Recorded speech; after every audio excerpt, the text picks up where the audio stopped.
이 새벽에 우리에게 주신 하나님의 말씀은 신약성경 요한복음 8장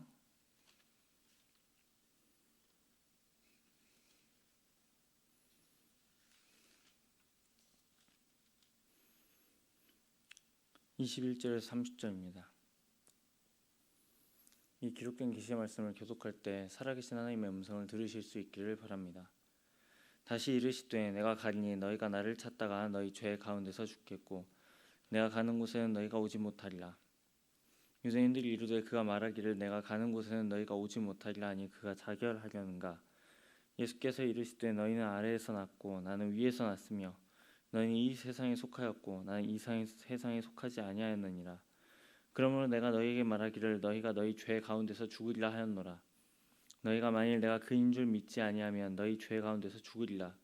그들이 말하되 내가 누구냐. 예수께서 이르시되 나는 처음부터 너희에게 말하여 온 자니라.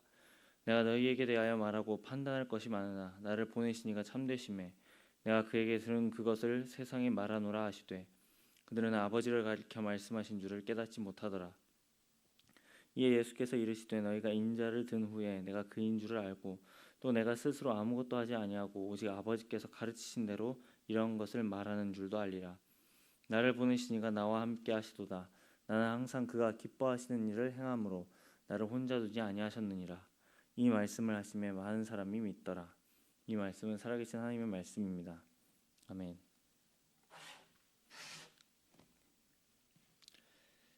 네, 계속해서 저희가 요한복음 8장의 말씀을 살펴보고 있습니다. 예수 그리스도께서 자기 자신을 빛이라 증언하신 이야기가 계속해서 이어지고 있는 것을 보게 됩니다. 여전히 8장의 시간대는 7장에서 이어져 오는 절기인 바로 초막절의 끝 무렵임을 보게 됩니다. 초막절이 되면 유대인들은 하나님께서 광야에서 불기둥과 구름기둥으로 인도하신 것을 기억하고 기념하고자 했다고 알려져 있습니다. 특히 불기둥을 재현하고자 했던 절기가 바로 이 초막절이라고 할 수 있는데 예수께서는 빛의 축제라고 알려진 이 초막절의 시간대에 자기 자신을 본문 12절 그러니까 8장 12절에 증언한 것과 같이 자기 자신을 세상의 빛이라라고 스스로 증언하십니다. 이는 사람들이 갈망하는 빛이 단순히 황금 그 주발에 기름을 채워서 밤을 밝히는 그런 축제일 그러한 초막절의 빛이 아니라 말씀이 육신이 되어 이 땅 가운데 오신 살아계신 하나님의 진정한 빛이 자기 자신이심을 선언하십니다. 유대인들은 여전히 자신들이 경험했던 또 자신들의 조상이 경험했던 광야의 시절 가운데서 강림하신 그러한 영광의 빛을 사모했을지 모릅니다. 하지만 하나님은 더 이상 그렇게 일하시지 아니하고 사람이 손으로 지은 장막이나 성전 또는 성막 위에 임하지 않는 방식으로 일하십니다. 즉 예수 그리스도라는 분을 보내셔서 이제는 그 참된 빛을 아들 예수 그리스도를 통해서 계시하신다라는 것입니다. 요한은 이를 주목해서 증언합니다. 다른 절기도 아닌 빛의 절기라고 알려진 이 초막절에 사람들의 예상이나 사람들의 기대를 완전히 뒤엎는 방식으로 하나님은 일하고 계십니다.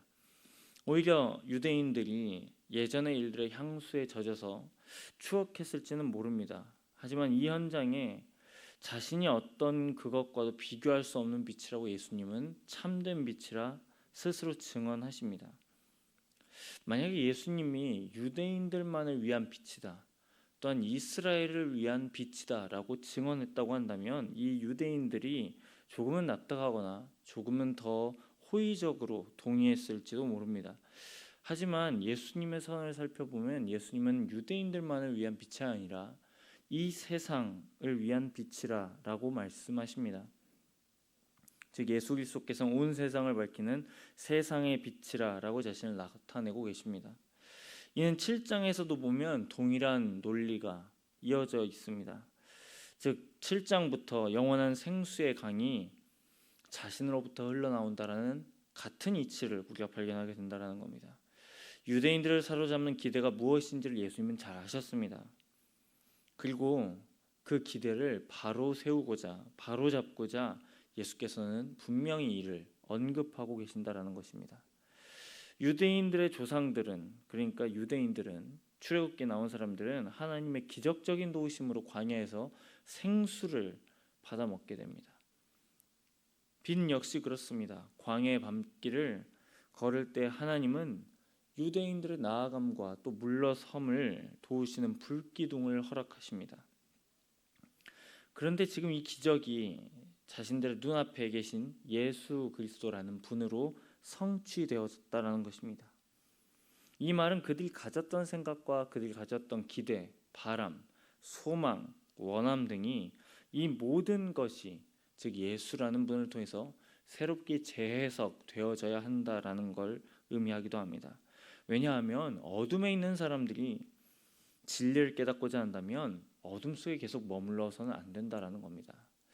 어둠 속에서 머무르는 것이 아니라 빛으로 나올 때 진리를 깨달을 수 있다라는 것이죠.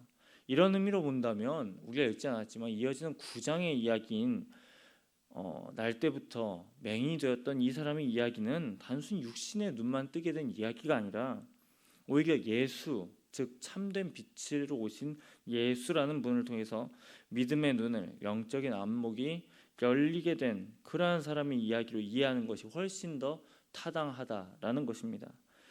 이는 오늘을 살아가는 우리에게도 동일한 의미를 또 우리를 생각해 보게 되는 이야기입니다. 세상에 비치신 예수 그리스도 안에 있을 때 우리는 세상을 바르게 바라보고 인식할 수 있다라는 것입니다. 빛이신 예수 그리스도는 내 자신이 누구인지를 넘어서서 하나님의 진리를 올바르게 바라보게 만듭니다. 하지만 문제는 오늘 본문에 나온 사람들의 이야기와 같이 이 선을 들은 이들의 반응과 태도에 달려 있음을 우리는 확인하게 된다라는 것입니다. 오늘 본문 2절에 12절부터 20절은 바리새인들이 예수 그리스도의 선언에, 그러니까 빛이라는 선언에 대해서 반대적인 반응을 기록하고 있다면, 오늘 함께 읽은 본문 21절부터 30절은 이후에 이야기는 유대인들로 논의가 확장되어지는 것을 확인할 수 있습니다. 결국 바리새인이나 유대인들이나 예수를 반대했다는 것은 크게 다르지 않습니다. 바리새인들과 유대인이 예수를 반대하는 이유를 요약하면 이렇습니다. 즉 자신에 대한 자신의 증거가 적법하지 못하다라는 것입니다. 아무리 자기 자신이 빛이라고 한들 어디까지나 그것을 스스로 지금 말을 하고 있기 때문에 그것이 어떻게 성립이 될 수 있느냐라고 반문하고 있습니다. 하지만 예수님께서는 자신의 증언이 자신 스스로부터 비롯된 것이 아니라 바로 위로부터, 즉 하나님으로부터 난 것이라고 말씀하십니다. 이 논의가 여전히 반복되는데 중요한 것은 바리새인과 유대인들이 예수의 증언을 지적하는 이유가 내용이 아니라 절차에 있다라는 것입니다. 즉 바리새인과 유대인들은 예수 그리스도의 증언에 적법성을 걸고 넘어지는 것입니다. 즉 이 절차가 타당하지 않기 때문에 예수께서 하시는 자기 증언은 전혀 옳지 못하다라는 주장입니다. 하지만 예수님께서 방점을 두시는 부분은 적법한 절차가 아닙니다. 오히려 예수님께서 더 가치 있고 중요하게 여기시는 부분은 바로 이 증언이 나오는 관계, 즉 하나님과 자신과의 관계를 중요시했다라는 점입니다. 즉 자신의 사역의 본질이 어디로부터 비롯되었는지를 분명하게 하나님이라고 설명하고 계십니다. 이를 깨달으리 만무한 이 유대인들과 바리새인들은 예수께서 자기 자신을 증언하는 이 말에 동문서답식으로 이야기가 진행되는 것을 볼 수 있습니다. 오늘 본문이 21절부터 22절입니다. 다시 이르시되 내가 가리니 너희가 나를 찾다가 너희 죄 가운데서 죽겠고 내가 가는 곳에는 너희가 오지 못하리라. 유대인들이 이르되 그가 말하기를 내가 가는 곳에는 너희가 오지 못하리라 하니 그가 자결하려는가. 여기서 알 수 있는 대목은 여전히 이들은 예수에 관해서 모른다라는 것입니다. 즉 오해하고 있다라는 말이죠. 밤에 오히려 이런 논쟁이 거듭될수록 우리는 또한 한 가지를 분명히 깨닫게 됩니다. 그건 바로 예수 그리스도가 어떤 분이신가라는 점을 우리는 보게 된다라는 것입니다. 이들 역시 예수께서 하시는 동문서답에, 그러니까 바리새인과 유대인들이 예수께서 하시는 이러한 답변에 답답했는지 결정적으로 물어봅니다. 25절입니다. 그들이 말하되 내가 누구냐? 예수께서 이르시되 나는 처음부터 너희에게 말하여 온 자라고 대답하십니다. 예수의 본질을 바르게 이해하지 못한다면 이 내가 누구냐라는 이 질문은 여전히 계속될 수밖에 없는 물음입니다. 즉 이는 유대인들에게만 해당하는 질문이 아니라 오늘 우리 역시 마찬가지이다라는 것입니다. 만약에 우리가 예수 그리스도를 오해하거나 바르게 이해하지 못하고 있다면 우리 역시 내가 누구냐라는 이 질문에 서게 될 수밖에 없다라는 것입니다.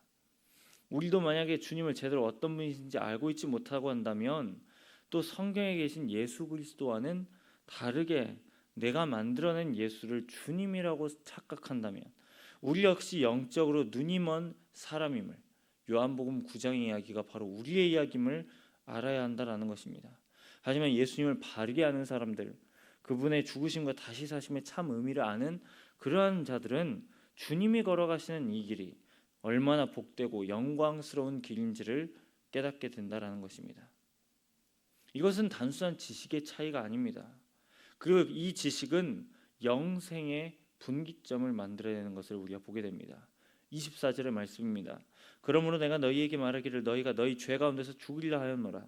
너희가 만일 내가 그인 줄 믿지 아니하면 너희 죄 가운데서 죽으리라 라고 예수님이 말씀하십니다. 이는 육신을 따라서 자기 기준에 부합하게 자기 기대에 충족된 판단을 일삼는 사람들을 향한 예수님의 판결입니다. 그리고 이 판결은 지금 오늘 본문의 시점이 아니라 이후에 일어날 판결임을 알 수 있습니다. 즉 예수님께서 십자가에서 죽으실 때에 그리고 예수님께서 다시 살아나실 때에 이를 두고 어떻게 바라고 보고 믿고 행하는지에 따라서 24절의 말씀이 이루어진다라는 것입니다. 그러니까 예수님께서 십자가에 죽으시고 또 부활하신 것을 보고 누군가는 이를 거역하고 예수님을 예수님이라 인정하지 아니하고 또 누군가는 예수님을 예수님으로 믿는 자도 있다라고 말씀하십니다. 오늘 이 말씀은 우리에게도 동일하게 물어봅니다. 즉 우리에게 있어서 예수 그리스도는 어떤 분이냐라는 것을 우리에게 물어봅니다. 나에게 있어서 예수는 누구이신가라는 질문이 우리 가운데 적용된다라는 것입니다. 우리는 이 질문에 우리 스스로 답해 보아야 합니다. 우리는 늘 우리의 마음을 돌아보아야 합니다.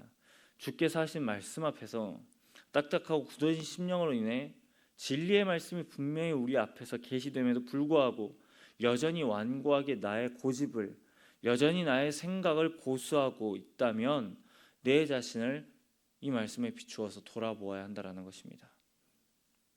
올해 성령의 역사를 갑절로 구하는 교회라는 주제로 보내고 있습니다. 벌써 주어진 한 달이 1월이 지나고 있습니다. 여러분, 우리는 성령의 역사가 갑절로 구할 때, 우리가 성령의 역사를 갑절로 구할 때 우리는 성령의 충만함을 누릴 수 있습니다.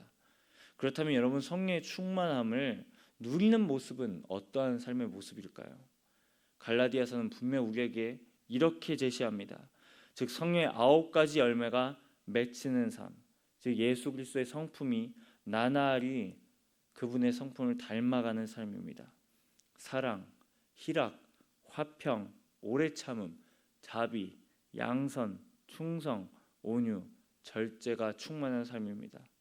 성령으로 충만하다라는 것은 우리가 예수 그리스도가 어떤 분이신지 바르게 알고 예수 그리스도만을 사랑하고 예수 그리스도를 닮아가는 삶일 것입니다. 예수 그리스도의 장성한 분량에 이를 때까지 우리는 이를 위해서 성령의 역사를 늘 갑절로 구해야 할 것입니다. 사랑하는 성도 여러분, 바리새인들과 유대인들과 같이 진리이시자 빛 되신 주님을 오해하는 것이 아니라 또 내가 만들어내는 것을 또 내가 자주 소비하고 탐닉하는 것을 주님이라 여기는 어리석음에서 벗어나 성경에서 계시는 참된 빛으로 오신 예수 그리스도를 바르게 하는 삶, 바르게 살아내는 삶, 바르게 그분만을 닮아가는 삶이 되시기를 우리 주님의 이름으로 부탁드립니다. 다 함께 기도하겠습니다. 사랑과 은혜가 풍성하신 아버지 하나님, 오늘 우리에게 주신 말씀 요한복음 8장 21절 30절의 말씀을 통해 우리 역시 이러한 어리석음이 있는 사람들임을 보게 됩니다. 바리새인들과 유대인들이 자신 앞에 오신 참된 빛이신 예수 그리스도를 거절하고 자신의 생각으로만 그분을 이해하려 했던 그러한 어리석음이 우리 가운데 있음을 보게 됩니다. 우리의 믿음의 기준은 우리의 생각이 아닙니다.